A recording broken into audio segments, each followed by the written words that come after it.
Bueno, entonces, ahora sí, buenas tardes a todos. Qué rico estar acá con ustedes esta noche de cierre del ciclo de las muchas semanas de la guitarra.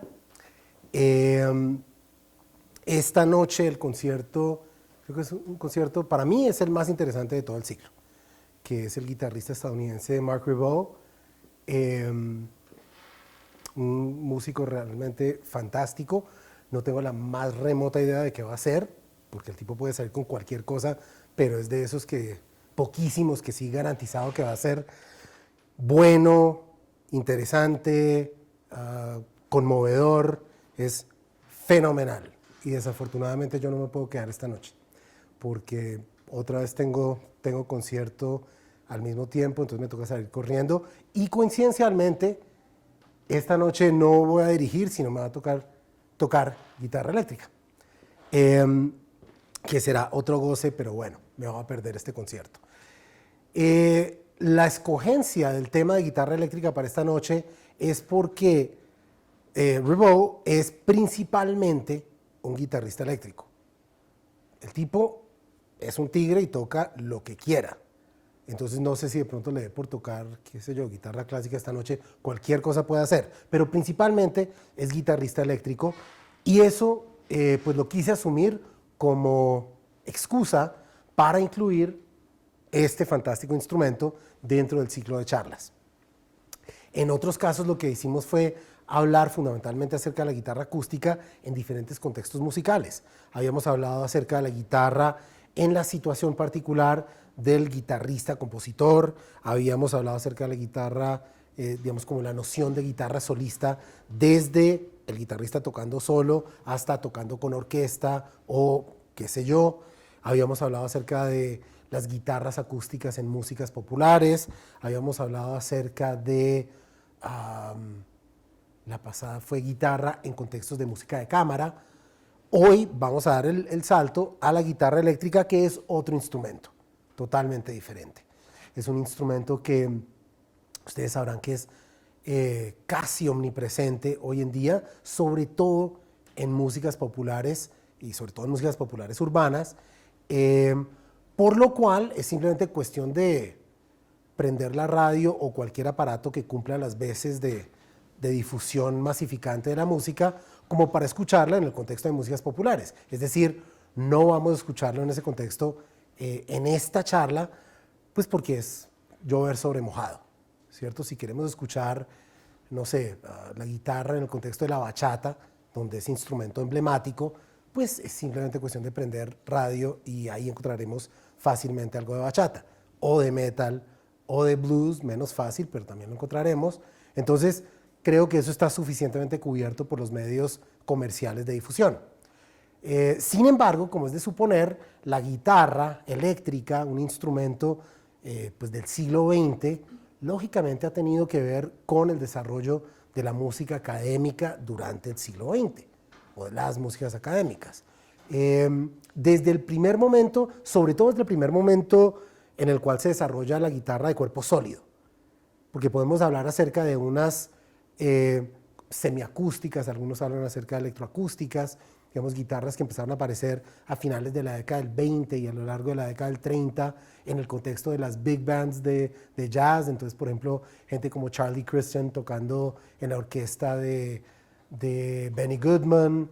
Entonces, ahí claro que floreció, pero es sobre todo desde el desarrollo de la guitarra eléctrica de cuerpo sólido en la década de 1950 que inmediatamente comienzan a aparecer piezas de música contemporánea que incluyen la guitarra.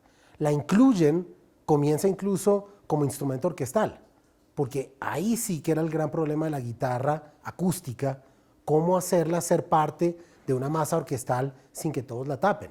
Entonces, la posibilidad de tener un instrumento que de entrada es amplificado, porque otra cosa es que hablemos acerca de la guitarra acústica amplificada, pero este que ya de entrada su naturaleza es eléctrico y amplificado, pues entonces se prestaba muy bien para incluirlo en cualquier situación. No he tomado ejemplos tan antiguos, no he tomado ejemplos, por ejemplo, lo que digo de guitarra dentro del contexto orquestal, por ejemplo en Stockhausen, en Gruppen, sino piezas más recientes y piezas que aborden el uso de la guitarra de maneras que exploten más claramente, qué sé yo, las particularidades de la guitarra eléctrica y de las herramientas de la guitarra eléctrica. Cuando hablo acerca de la guitarra eléctrica y de las herramientas de la guitarra eléctrica, me refiero a que no es por ser sólida ni por tener cuerdas de metal que es eléctrica. Si no la conectamos y prendemos el amplificador, entonces no es una guitarra eléctrica, es una guitarra acústica particularmente muda, ¿cierto? Suena incluso menos que la guitarra acústica. Esto puede ser un comentario medio absurdo, pero en realidad creo que tiene sentido porque tenemos, como público, como guitarristas, como compositores, como arreglistas, que entender que el instrumento es todo esto. Es el aparato que me cuelgo, pero también es el cable y también es el amplificador y todas las cosas que pueda haber en la mitad. Por ejemplo, hablamos acerca de los pedales, que son básicamente como unidades de electrónica en vivo, típicamente diseñados para ese instrumento. Todo eso es la guitarra eléctrica. No es solamente, repito, lo que uno se cuelga y lo que uno zurrunguea. Es todo ese aparataje. Y un guitarrista eléctrico que no lo entienda va a ser siempre un guitarrista eléctrico a medias. Va a ser un guitarrista eléctrico que en realidad está pensando como guitarrista acústico y desperdicia las 3/4 partes del instrumento.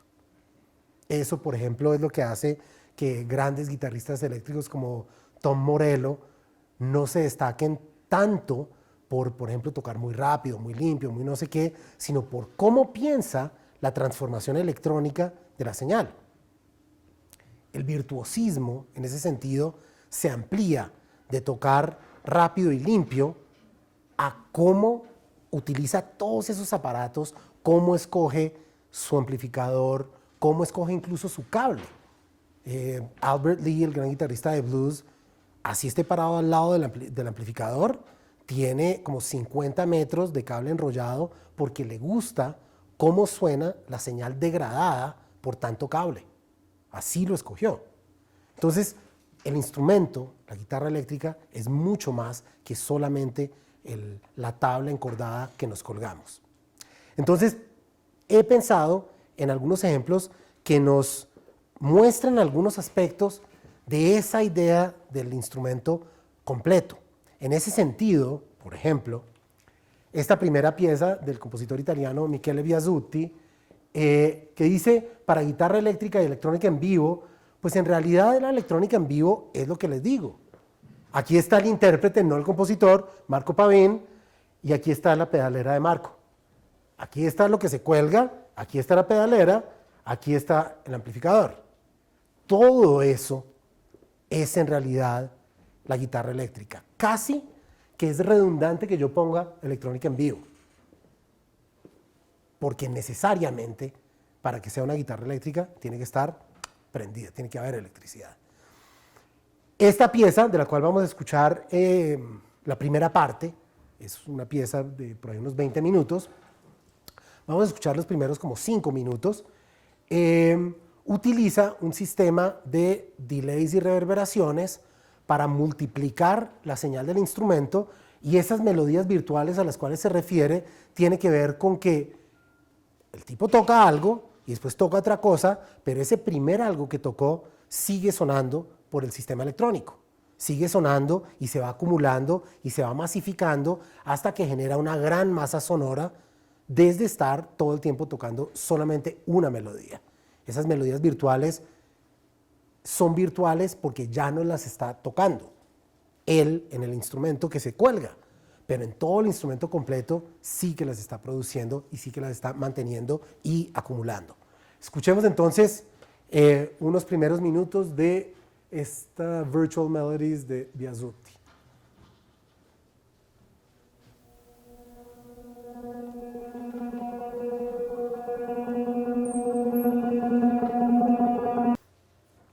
Hay una cosa que aquí no notamos que hace muy incómodo tocar cualquier instrumento eléctrico. comparado a un instrumento acústico. Sale el guitarrista acústico al escenario y es un silencio sepulcral, se concentra, se prepara, uno oye cualquier cosa, la respiración de la misma persona, o sea, los niveles de concentración acústica son impresionantes y los niveles de ruido bajan dramáticamente. Con un instrumento eléctrico, pues, escuchen la cantidad de ruido que produce este aparato, que produce eso, que producen las luces, y eso que nosotros tenemos electricidad 110, 120, entonces, por lo que es más grave, es menos evidente para nosotros. En el cono sur, por ejemplo, 220, 240 es una bulla que para uno, viniendo de una región 110, 120, es estruendoso. Entonces, todo eso, cuando uno de los aparatos es justamente un amplificador, entonces se amplifica. Entonces, el ruido secundario es algo que es muy complicado. Eso es harto a la hora de tocar solo. Entonces, a eso se le suma otra cosa, otro par de cosas. Uno es que si yo toco, si yo canto o si toco trompeta, yo estoy donde sale el sonido. Hay una ubicación, una correlación directa entre dónde está el instrumentista y de dónde viene el sonido. Solo en casos excepcionales como el órgano, eso se rompe. Entonces uno puede tener el organista por allá en la porra y los tubos del órgano están acá y el sonido viene de ahí. Pero esa es la excepción. Con los instrumentos eléctricos esa es la regla. El tipo está con su guitarra y lo que decía del cable de 50 metros de Albert Lee, él puede estar a 50 metros, el sonido igual sigue saliendo por ahí. Él puede moverse todo lo que quiera, pero el sonido está estático. Eso también afecta mucho la relación de instrumentos en un contexto de cámara en el escenario. Lo último que mencionaré, obviamente hay una lista muy larga, tiene que ver con la intensidad. Si yo toco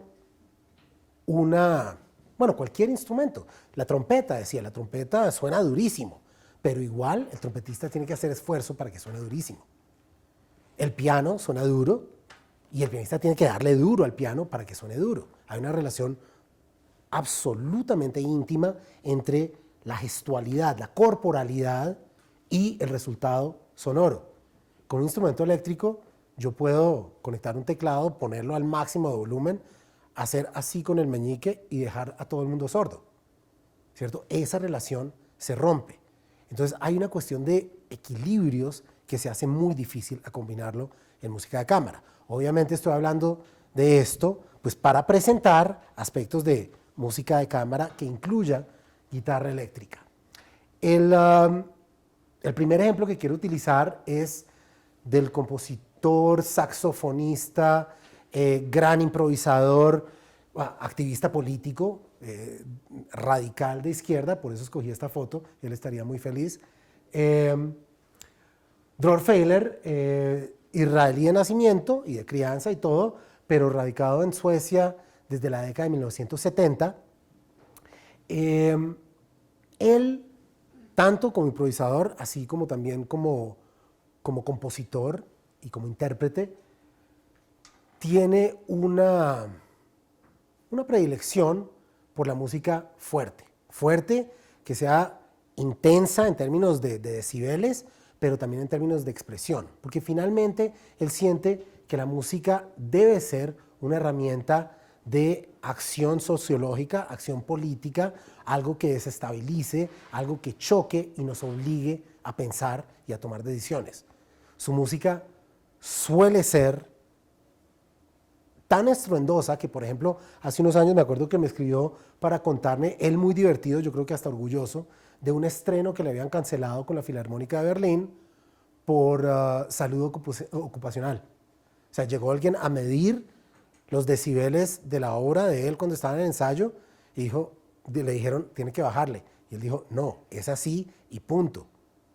Entonces no se puede estrenar, entonces no se estrena. Y devolver la plata de la comisión y cosas así por el estilo. Pero para él, ideológicamente, es algo fundamental el impacto que, entre otras cosas, por la intensidad dinámica, genere su música. En este caso, una de las soluciones, digamos que el saxo suena duro, sobre todo si lo toca él. Trombón, ni se diga, percusión, nunca va a tener problemas. La guitarra eléctrica, ya lo dijimos. El violín, entonces la solución es amplificarlo. Nadie dice que el violín suene pasito, claro que no. Pero al lado de estos otros instrumentos, que son instrumentos de tradición, por ejemplo, de espacios exteriores, ¿cierto? El trombón o el sacabuches original medieval, todos esos eran instrumentos para utilizar en espacios abiertos, no en recintos cerrados donde todo el mundo se iba a quedar ensordecido. Claro, ahora el trombón tiene más control dinámico, pero el principio de estos instrumentos es que suenen duro. De todos estos, excepto el violín, que es un instrumento de espacio cerrado, un instrumento de cámara. Entonces, solución, amplificarlo. Esto de restitutio in pristinum es un término legal que es como volver al estado inicial, y él lo plantea como una, digamos, como una noción de justicia, como una noción de tratar de como hacer borrón y cuenta nueva respecto a desigualdad, ante todo económica y política y bélica a nivel mundial. Entonces es a eso a lo que está apuntando con el título de esta pieza. Y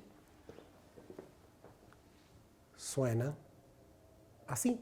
Esta, si alcanzamos, la escuchamos completa porque no es tan larga.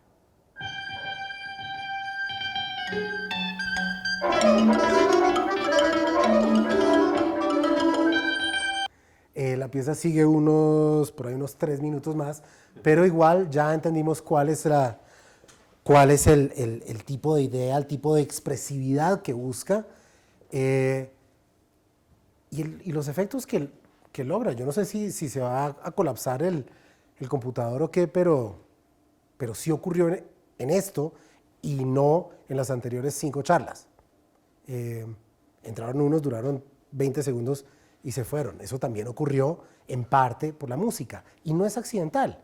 Es lo que busca este artista, este activista, como decía, y evidentemente funciona. Es decir, lo que se busca las herramientas técnicas para lograrlo y lo logra, desestabiliza hasta el pobre computador. Pero eso no significa, eso es por Dror, eso no tiene que ver ni con instrumentos amplificados, ni con el uso de la guitarra eléctrica, ni con la situación camerística. Es decir, se puede tener digamos, una búsqueda de música de cámara con guitarra eléctrica que sea, bueno, pues amena y bonita y hasta incluso que suene medio durito, pero simplemente como por vincularse a la música pop, al rock y parecer chévere, que es lo que suele pasar con muchos compositores estadounidenses de generaciones recientes, sobre todo compositores postminimalistas, que han encontrado un mercado muy grande para su música de muy alto nivel de factura, que ese juego con el pop les funciona. Acerca públicos masivos a su música, y entonces aquí digamos que puede haber también ciertos niveles altos de volumen, si queremos pensar en eso, pero el significado es totalmente otro. Y diría yo que totalmente opuesto. Es más bien la búsqueda que puede haber, repito, como en mucho contexto de pronto discotequero, qué sé yo, donde es algo que es más bien para, sí, como algo divertido, lo cual no tiene nada de malo, solamente estoy diciendo, no por la instrumentación ni por los decibeles, tiene las implicaciones políticas que tiene la búsqueda de Dror Feiler. En el caso de David Lang, hay un juego ahí de rebeldía cuidadosamente fabricada. Él es uno de los 3 fundadores de esta empresa, en realidad Bang & Can, que desde el nombre es como muy supuestamente callejero, irreverente, es como golpéale una lata, pero que en realidad no tienen nada de irreverentes. Es, repito, algo cuidadosamente fabricado, es como, no sé, Revolución financiada por Benetton o algo así. y por ende son muy exitosos. Todos han ganado, no sé, el premio Pulitzer, todos han tenido una discografía muy amplia, tienen festivales fantásticamente bien financiados, etcétera, etcétera. Como digo, Bang on a Can es como una especie de industria que tiene muchos frentes, uno de los cuales es un ensamble excelente que son los Bang on a Can All Stars, para los cuales Lang y los otros compositores vinculados han compuesto obras. Los otros principales son David Gordon y Julia Wolfe, W-O-L-F-E. Me tomo la molestia de deletrearlo porque creo que ella es realmente muy buena compositora, muy buena. Y todo lo que he criticado acerca de lo medio ficti, de lo que hacen estos otros, ella salva al equipo. En todo caso, vamos a escuchar a Lang porque me parece que el uso de guitarra eléctrica que ha dado él es realmente muy bien logrado en esta situación camerística y además logra involucrar elementos, como digo, del pop y del rock muy bien a una música de cámara, música contemporánea, digamos, de fácil acceso y que bueno, pues es parte de lo que está ocurriendo en música contemporánea sin lugar a dudas y pues como es de fácil acceso, pues nosotros hemos estado escuchándola en nuestros espacios de conciertos acá, mientras que lo de Feiler tiene que venir de otras maneras más o experimentales o subversivas o qué sé yo. Esto sí llega siempre a través de la oficialidad, como por ejemplo nuestra sala de conciertos acá. Escuchemos, vamos a escuchar un fragmento central de la pieza. Digamos que hay el inicio de lo que vamos a escuchar, hay unos 5 minutos por ahí antes que van más o menos por este lado, y donde vamos a terminar hay como otros 3, 4 minutos más que es tipo lo que estará sonando cuando corte. Vamos a escuchar, creo que son 4 secciones muy diferenciadas entre sí.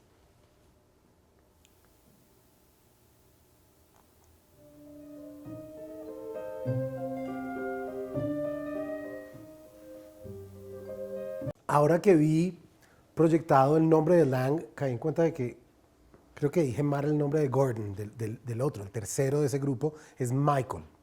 David es este. En todo caso, bueno, queda muy clara la diferencia de intención expresiva al margen de la guitarra eléctrica y de pronto un buen nivel de volumen, lo que sea, muy diferente a la búsqueda de Feiler, evidentemente, y hasta el efecto, ¿no? Este no fundió nada. En todo caso, sea como sea, la cuestión del volumen es una cosa importante con la guitarra eléctrica. Uno quiere hacer ruido. Y lo digo como guitarrista eléctrico, tocar pasito es un reto enorme. Pasa mucho con una cantante con quien improvisamos mucho, Beatriz Elena Martínez, que ella, para doblegarnos a todos, empieza a cantar pasitico. Y entonces todos, como queremos escucharla, empezamos a bajarle el volumen. Y nos domina con esa sutileza. Bueno, pero es que uno quiere hacer ruido. Esa es una tensión bien interesante. Y en el siguiente ejemplo que quiero compartir con ustedes, el compositor lo resuelve de una manera muy particular. Porque recuerden lo que decía, no hay una correlación directa entre el gesto, el ataque y el sonido resultante. Depende es de los niveles de volumen que yo cuadre en la guitarra, en el pedal de volumen, en el volumen del amplificador, de manera tal que yo puedo tocar duro, atacar duro las cuerdas, pero que el sonido sea pasito, porque le he bajado todos los volúmenes. Entonces, en el siguiente ejemplo, que es un movimiento, él dice que son secciones, pero para mí en realidad son movimientos de un cuarteto de guitarras. Nosotros hablábamos hace unas cuantas charlas acerca del cuarteto de guitarras acústicas como el caso más común y trillado de agrupación camerística de guitarras acústicas. Los eléctricos tampoco se salvan, entonces también quieren tocar en cuarteto, todos quieren hacer cuartetos. Entonces, el gran Fred Frith, grandísimo guitarrista, este podría estar resumiendo de todo lo que hablamos en las 5 charlas, Es un gran guitarrista, bueno, multiinstrumentista, improvisador, compositor, escritor. Es un tipo realmente muy interesante. Acá creando nuevas maneras de tañir la guitarra. Arco, segundo micrófono, no tengo ni idea qué será esa cosa que tiene ahí encima. Bueno, es realmente impresionante.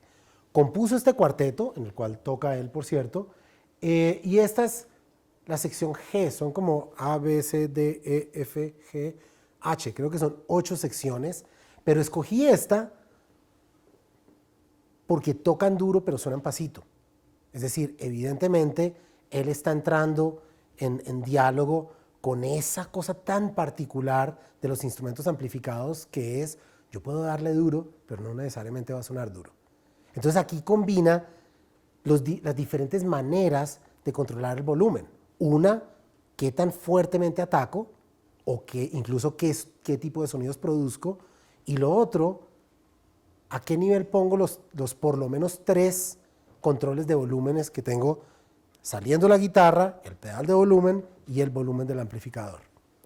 Y eso creo que es un resultado muy interesante porque puede haber toda una intencionalidad, por ejemplo, de gran volumen, pero un resultado sonoro tenue, pero con esa ironía ahí metida.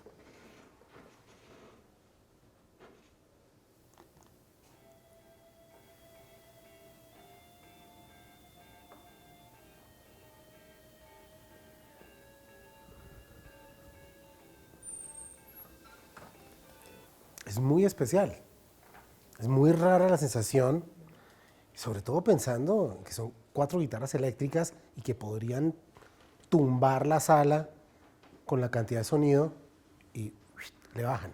Y si ustedes ponen cuidado, el tipo de ataques no son ataques suaves. O sea, sí le están dando al instrumento. Es esta dualidad del gesto y el control de volumen. Lo último que quiero compartir es ya una situación grupal más grande, una de muchas nociones que se han probado de orquestas de guitarra o de orquestas de tendencia guitarrística. Hay proyectos muy famosos, Robert Fripp tiene, no me acuerdo que tiene que ver con un sistema de enseñanza de guitarra y va giras por todo el mundo dando talleres de guitarra y va armando orquestas de guitarra en todas las ciudades. ¿Ah? Guitar Circle. Y es como si fuera una pandilla ahí extraña. Uno va a cualquier ciudad, levanta una piedra y ting, aparece un guitarrista que tiene además un combo y es casi una religión, es una cosa muy, muy rara.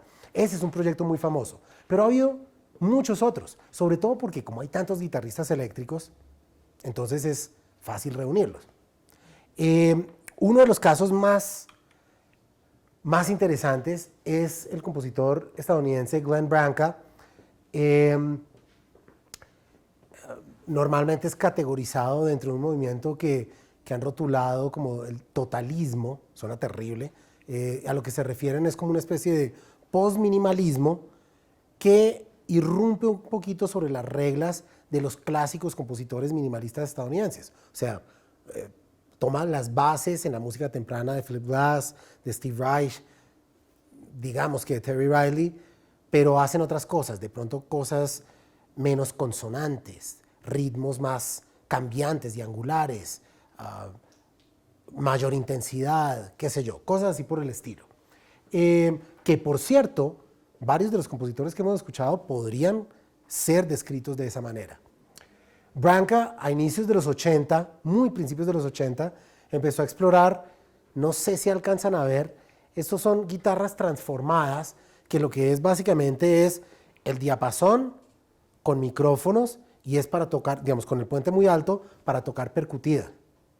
Y entonces, aquí no están todos, en realidad son como 10 guitarristas de este tipo, algunas de las guitarras sí son guitarras, digamos, normales, y también en este caso incluye percusiones, como solista. Son piezas, extrañamente, la mayoría de lo que componen son sinfonías, creo que va en 16 sinfonías, pero no es Haydn, es otro tipo de sinfonía. Esta de 1982 era hasta ahora la segunda sinfonía, y vamos a escuchar el fragmento final, como dice ahí, del tercer movimiento. Puse acá para guitarras eléctricas percutidas, bajo eléctrico y percusión. El bajista tampoco sale ahí. Detalle para los amantes del no wave, de la orquesta de Glenn Branca, salió Sonic Youth, salió Swans, salieron todas las bandas importantes de ese movimiento de rock experimental neoyorquino, todos salieron de esta formación. Escuchemos, no va a sonar, desafortunadamente no va a sonar a Sonic Youth, pero bueno, suena rico en todo caso.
Disculpen, pero el control de volumen no es tan sutil.